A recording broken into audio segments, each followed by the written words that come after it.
This is Making Stitches, and this time we hear from Jane Abraham, the creator of the Cornish Flock, an online community serving a previously overlooked group of crafters. When I look at just that power of craft and that conversation that can happen around it with people that are interested in that creativity and you know, workmanship that you do with your hands, and it's just how it can enrich people's lives in so many other ways than just making something beautiful. It's actually, as you said, it's all about how we relate to other people and that connectivity and inclusion. And you know, so many people say they do it because of it's sort of soothing for mental health and anxiety and it's self-expression, all those things, you know, and we don't stop doing that just because we reach 55 or 60.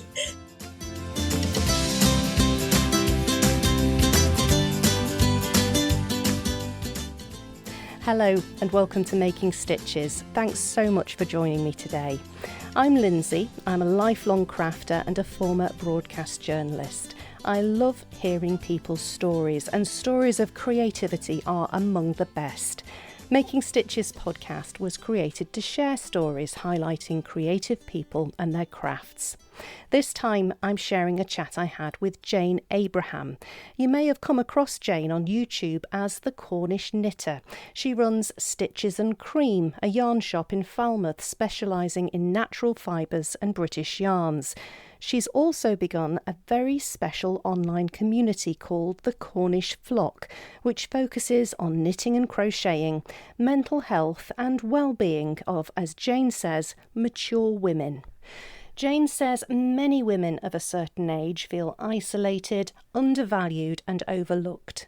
They believe that their interests and feelings are underestimated and there's not enough digital content that connects with them and caters to their continued interest in fashion. I found my chat with Jane quite shocking to hear the discrimination she's faced from brands and manufacturers, not to mention what she's heard said about her and her fashion choices in person. Jane has identified a deep need and is making huge strides in addressing it in her corner of the internet. Here's our chat now. First of all, Jane, thank you so much for talking to me for Making Stitches on this beautiful summer's day, which is really sweltering at both ends, I think. It is, yeah. And Cornwall in the sunshine is pretty special. How lovely. Yes, it is. I've seen it in the sunshine and it's remarkable. You can't beat it. Well, it's lovely to speak to you, and I'm really looking forward to hearing about your creative life and how you've ended up doing what you're doing now. Can I ask you, first of all, when you first became creative, when knitting and yarn crafts first came into your life? Yeah, I mean, I'm 60 now and I learnt to knit. My grandma taught me to knit when I was probably 7 or 8 years old, and I loved knitting blankets for my dolls. That was my motivation to knit. I wanted to knit dolls' blankets. And so I learned sort of from a very young age, got quite hooked on it. I didn't learn to crochet until I was actually much older, and I taught myself on YouTube, so that shows how much older I was, because obviously YouTube wasn't around when I was a child. So yes, and then always very creative, enjoyed art at school, embroidery, loved embroidery, sewing. I was useless at dressmaking, absolutely terrible at it at school. So that never sort of got, but yarn I loved, and I knitted right up until way into my sort of late 20s. I was knitting all the time, and in those days it was on those sort of grey plastic needles with Jaeger Peyton sort of patterns that were all knitted flat, and you had to sew them together, which I hated with a passion. So I had lots of knitted garments which weren't sewn together in my cupboards, in my stash. And then after sort of having children, I sort of stopped knitting for quite a chunk of time. And my mum knitted and still does knit. She's 91 now and knits beautifully. And she sort of took over the mantle of knitting for the kids, and, you know, sort of that. So I sort of paused and stopped. And then when I came back to knitting after quite a long break, everything had changed. You know, you were knitting on these things called circular needles and knitting in the round, and I read a pattern and it looked like it was in a completely foreign language to me.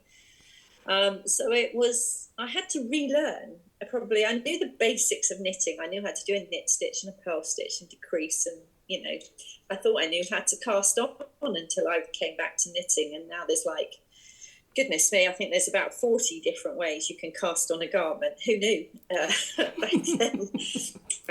So and then I sort of fell in love with it again. So yes, but only as a sort of amateur. I worked full time, quite a sort of senior job, and knitting was just my release and my hobby at that point. But it seems to have very much taken over your life. It's still, I get the feeling it's still a hobby and a passion, but it's so much more than that now as well. It is. So yeah, so I was, although I've always lived in Cornwall, I was actually working in London, and it was just prior to COVID. Obviously, COVID was something that we knew nothing about at all, that it was that close. But I was working for central government in London and decided that actually I didn't want to do that anymore. And I'd always had the option of going into beautiful yarn shops that were in London, and that was my reward to me. I would go into the loops of London, beautiful knitters and all the other amazing shops, and browse the yarn and buy my next project. And I was thinking, I started to panic and thought, oh, when I move back to Cornwall permanently, where am I going to get my yarn from? And I spoke to my sister, who was still down here at the time, like living permanently, and she said, well, I've always dreamed of opening a dressmaking shop, because she was very good at dressmaking. And I said, well, why don't we just give it a go and see where it takes us? So we opened Stitches and Cream, which was a yarn and fabric shop, or yarn and dressmaking fabric shop, back in February 2019, in a really little shop in Falmouth on the old High Street, and then moved premises quite quickly, and over a period of time found that the yarn and the knitting was the most popular aspect of our business, and that's the bit that's grown. And my sister's now retired, and she's got grandchildren, so she focuses her time on that, and I'm starting to take the business in lots of different, exciting but scary directions, really. How wonderful. It's to be able to kind of start again, but do it in something that you're so taken up in, and it sounds wonderful. What an adventure. Yeah, and it's quite a scary thing to do as you're getting older, because it's sort of, I've never done any, my working life was around government policy stuff.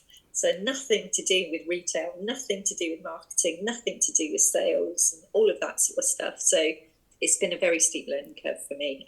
But knitting is still, what I'm glad about is knitting is still as much of a passion to me now, even though it's my business, as it was when it was my hobby too.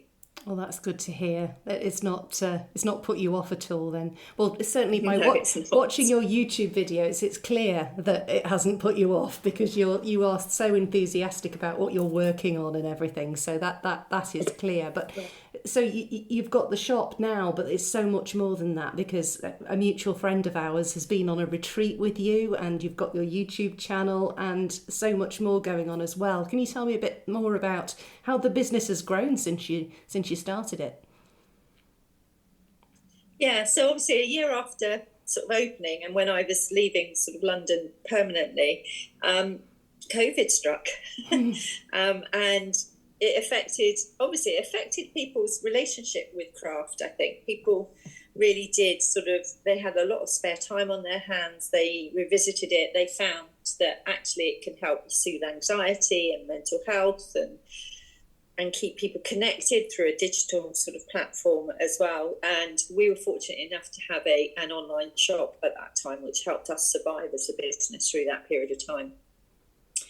And coming out of it, we started to sort of think about where we could being in retail is challenging, owning a retail bricks and mortar shop, and even an online shop is really tough. And so we needed to think about, and particularly living in a seaside town like Falmouth, it's seasonal, And although we had our loyal customers, we couldn't rely on footfall really. And it was thinking about how the business could diversify and use what people were telling us they liked about the business. Because when I opened the business, for me, my background has always been around mental health and inclusion.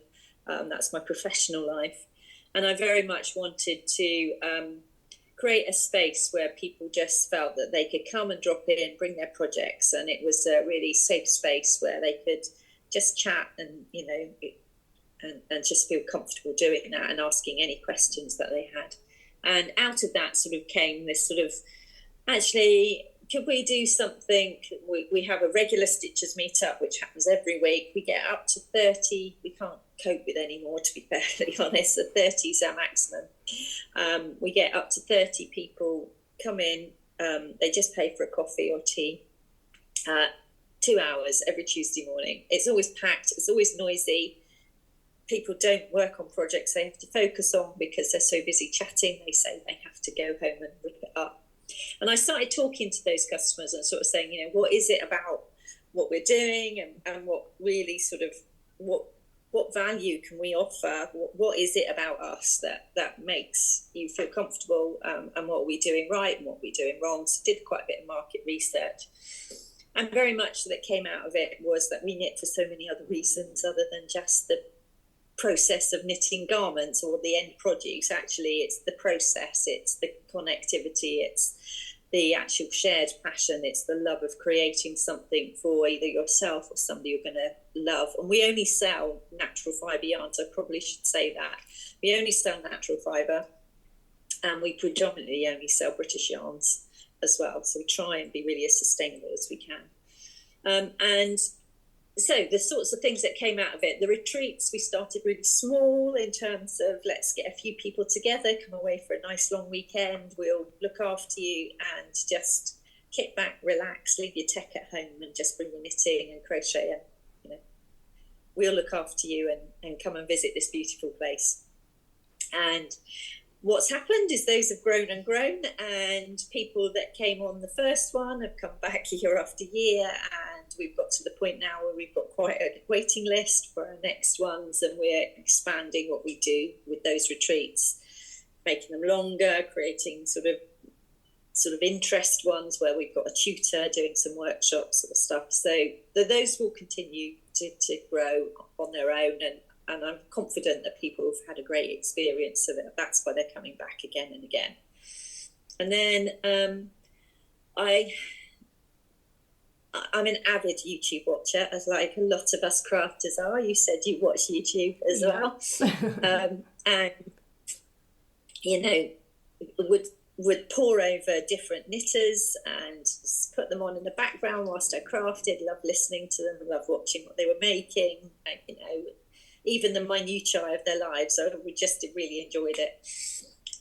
But what I started to think was that whilst I love many of the podcasters out there was nobody really that represented me in my age group.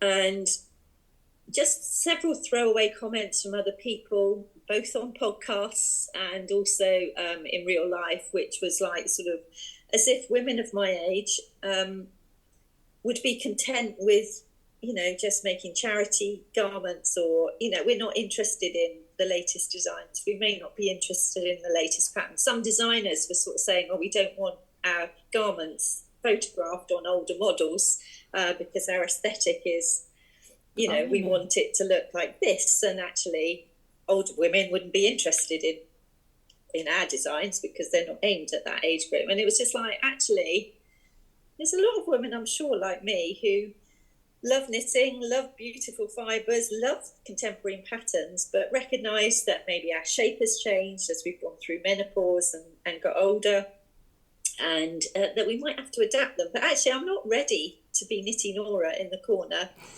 you know, making acrylic blankets for charity or for neonatal. Yeah, I'll do that as well, but actually, I'm really interested in making beautiful stuff for me too. You know, I've not got to that point where I don't want to do that.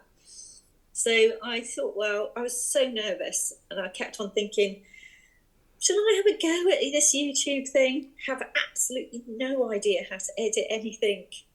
if you see my first one, you can see I am so nervous.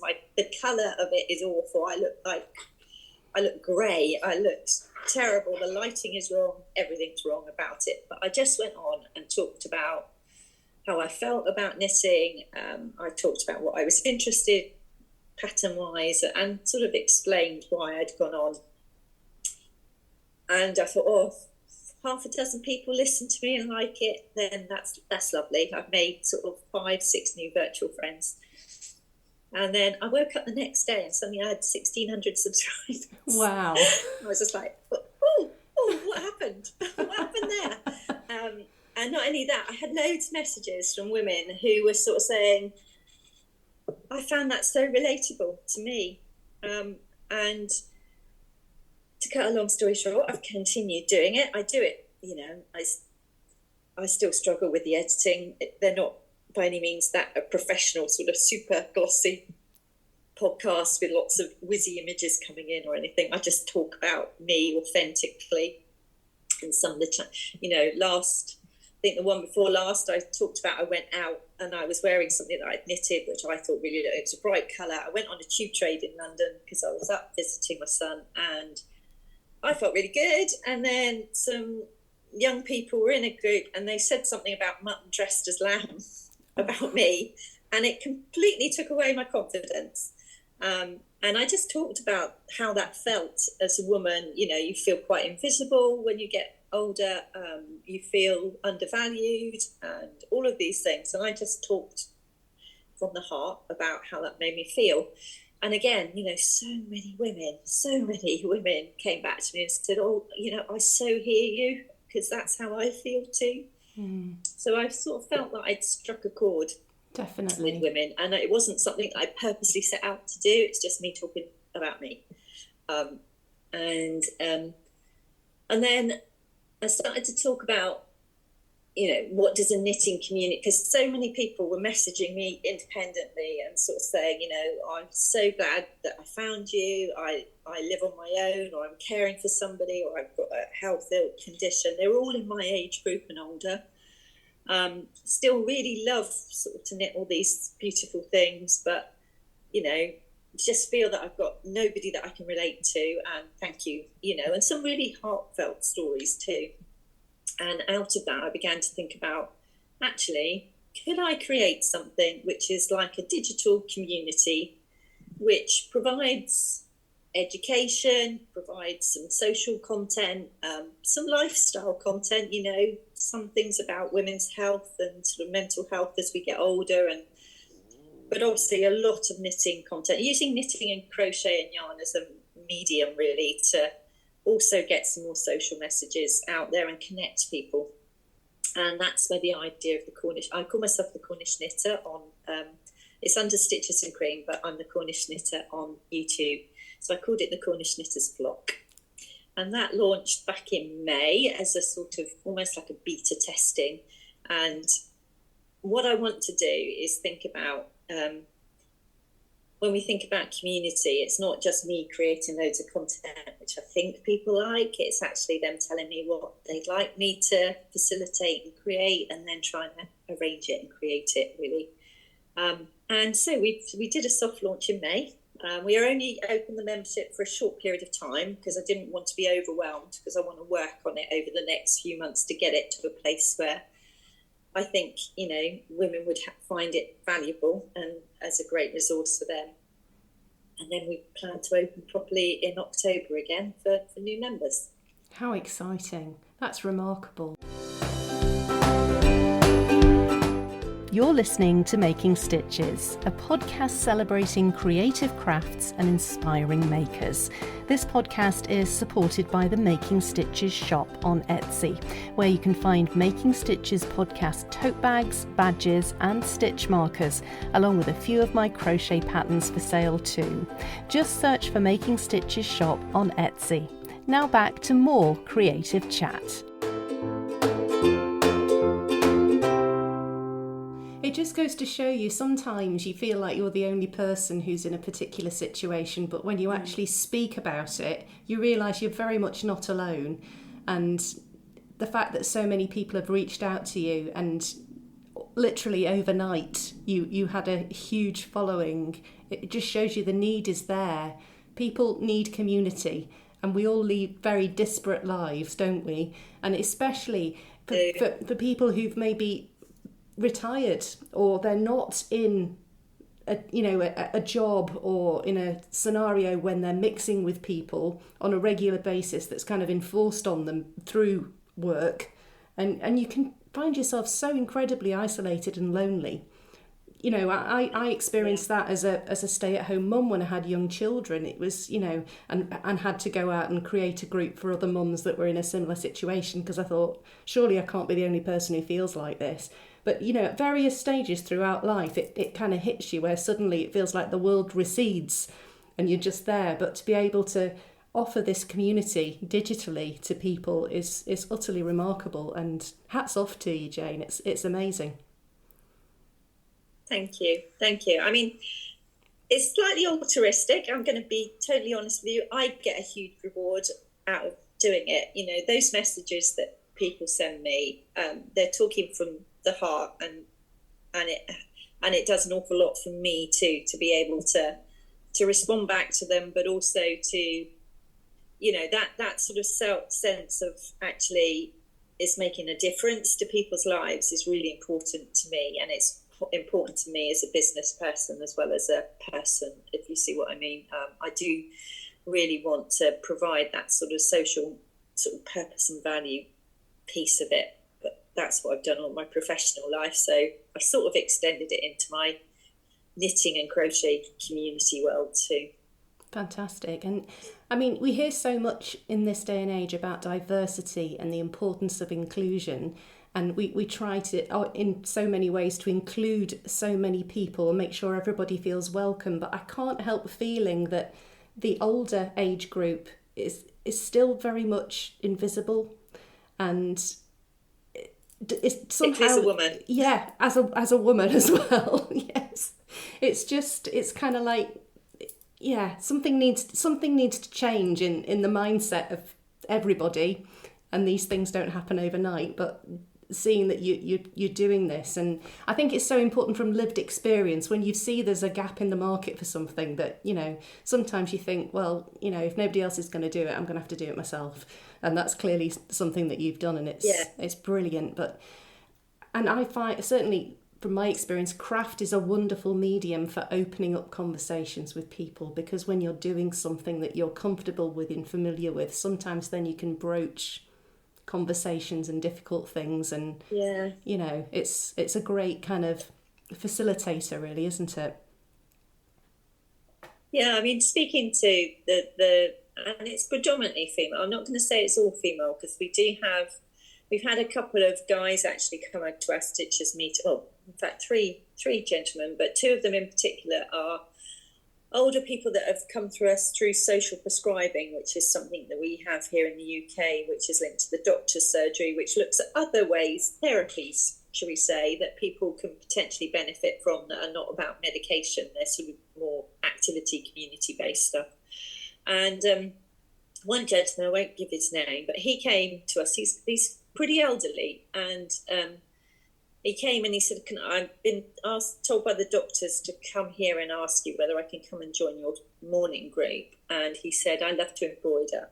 And he said, but I've got this big frame. And I was looking at him thinking, gosh, you're quite an elderly gentleman to be like embroidering. It's like, it's not the sort of thing I would have associated with him. Anyway, he brought out his work and it was stunning. I mean, like Royal School of Needlework type stunning. And when I got talking to him, he was telling me that his wife had unfortunately passed away, and he loved to embroider, and they would chat whilst they were embroidering. And his wife would chat to him, and he said, I've not been able to do it since she's passed away, because I just miss that female voice talking to me, and that helps me to embroider, and I get a lot out of it.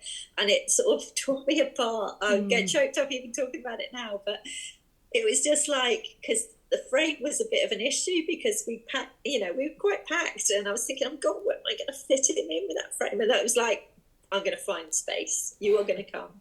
And he comes every week, bless him, and he just gets, and the ladies all chat to him, and he just, it's obviously it's this highlight of this week. And when I look at just that power of craft and that conversation that can happen around it with people that are interested in that creativity and you know, workmanship that you do with your hands, and it's just how it can enrich people's lives in so many other ways than just making something beautiful. It's actually, as you said, it's all about how we relate to other people and that connectivity and inclusion and that, you know, so many people say they do it because of it's sort of soothing for mental health and anxiety and it's self-expression, all those things, you know, and we don't stop doing that just because we reach 55 or 60. Heavens no. That can continue until we're way into it. I mean, lots of I've got about just over 5,500 YouTube listeners now. And as I say, I'm not the most prolific at putting them out. So I'm not like, you know, I need to build that side of the business. Actually, I just do them when I can and I've got something interesting to talk about. And I do little trips around Cornwall. I do sort of at the end of it, I do a little travel log with me. But so many of the ladies and people that contact me are in their 80s, you know, and still feel the same way. And it's just, that's amazing.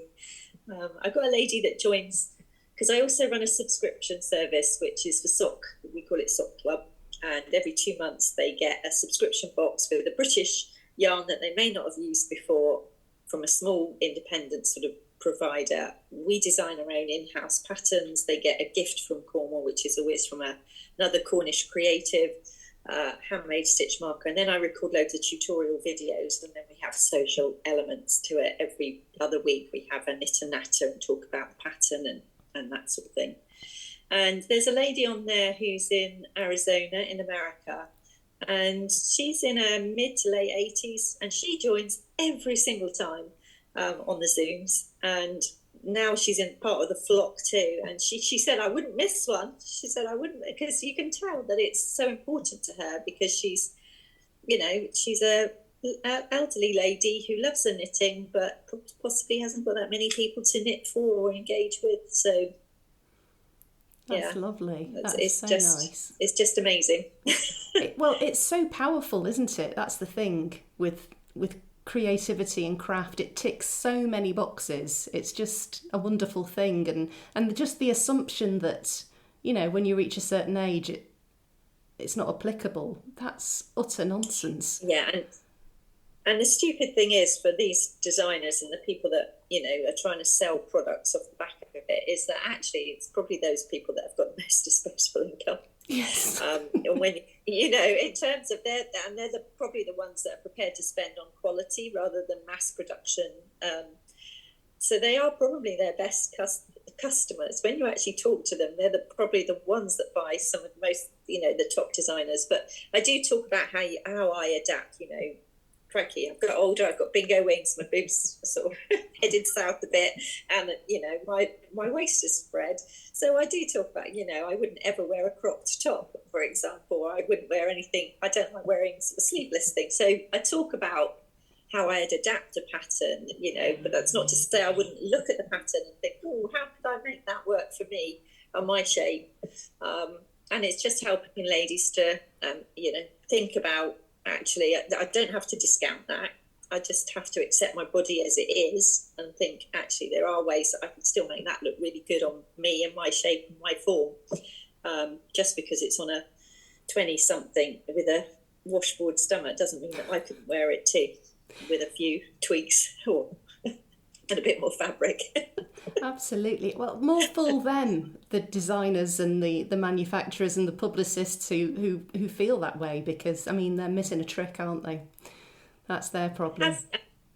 I mean, genuinely, I have had, because obviously we do social media for the shop, we knit samples, latest patterns and things, and I have sort of taken photographs of both myself in it, but also some customers who have knitted things from these designers and posted it, and they will never repost them, whereas other people who are much younger, they're always reposting them, and sometimes the images are nowhere near as good or anything, and you're just like, what's that about? You know, that's wrong, because these people have bought your patterns, they've paid into your business in the same way that other people have. So you need to reflect that all people can wear your designs, and isn't that a wonderful thing that all people feel that they could wear it?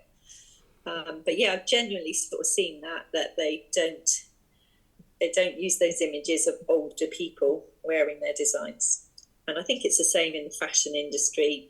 There are some that have got good at it and recognise that they need to do better, but there's still an awfully lot of people that think once you reach a certain age, you really shouldn't be interested in that sort of thing.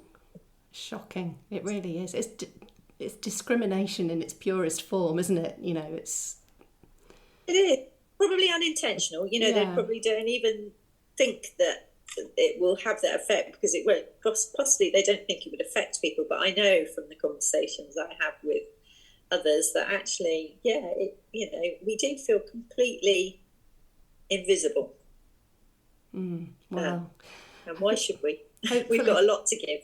Absolutely. And hopefully people will hear this and it'll open their eyes to it, because it's something that I've been kind of aware of, but really it's I'm really shocked to hear that, especially the fact that you're not getting your pictures reshared because depending on the age of the person who's in them, that's bad.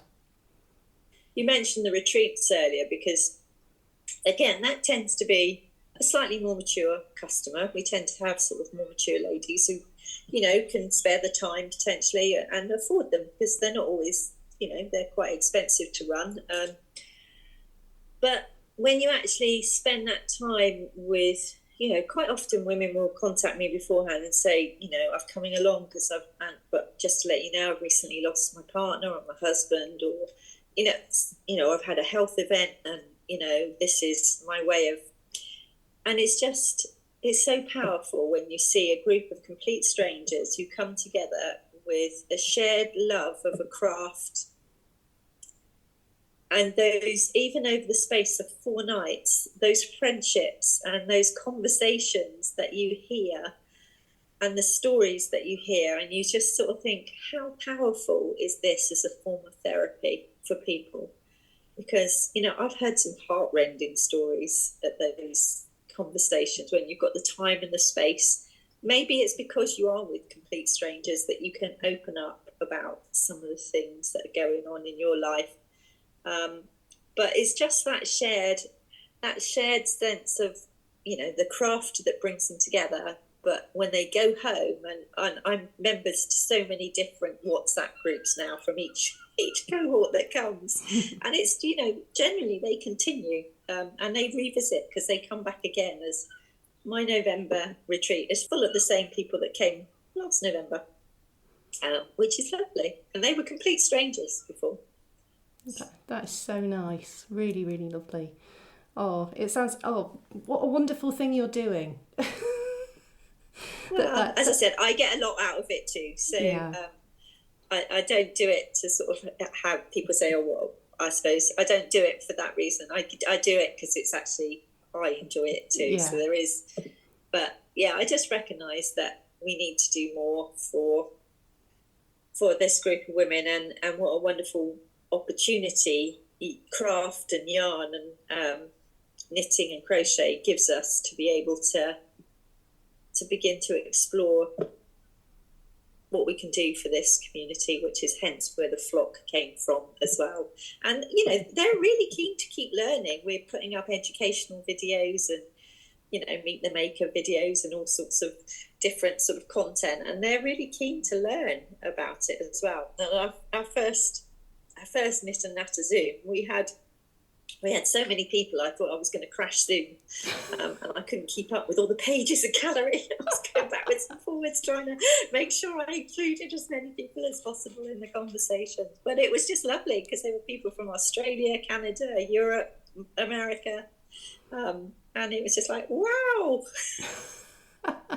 Oh, that's fantastic. Well, there is clearly a need, and you're meeting that need with what you've done with the flock. It's wonderful. Well, I'm going to be looking from afar with real interest to see how this develops, especially when you're doing your relaunch in October. That'll be so exciting to see what comes along. Thank you, and thank you for the opportunity to talk about it, because I do think it's really important to raise these issues so that, more and more people feel that they're not alone. If they feel the same as I did, and a lot of people that connect with me, actually, you're not alone in feeling like that. And come and talk to us, really. Oh, that's fantastic. Well, Jane, thank you so much for your time. It's been fascinating hearing your story, and I'll include links to your website and your social media and your YouTube in the show notes for this episode. And hopefully people who have just heard about you for the first time today can come and join your flock too. Lovely. Thank you. My deepest thanks to Jane for taking the time to speak to me for Making Stitches, for sharing her story so far and her hopes for her Cornish flock going forwards. I'm including all of Jane's links so you can find her in the show notes for this episode. That's all for this time. I'm hoping to be back again in 2 weeks' time with another creative chat for you to listen to. However, the juggle of work, family commitments during the school summer holidays and podcasting at times is a bit tricky, and sometimes I drop the ball. So if I'm not back in 2 weeks' time, that'll be why. But never fear, I'll definitely be back in September with the rest of this series if that's the case. Until next time, thank you so much for listening. Do take care of yourself and enjoy your crafting.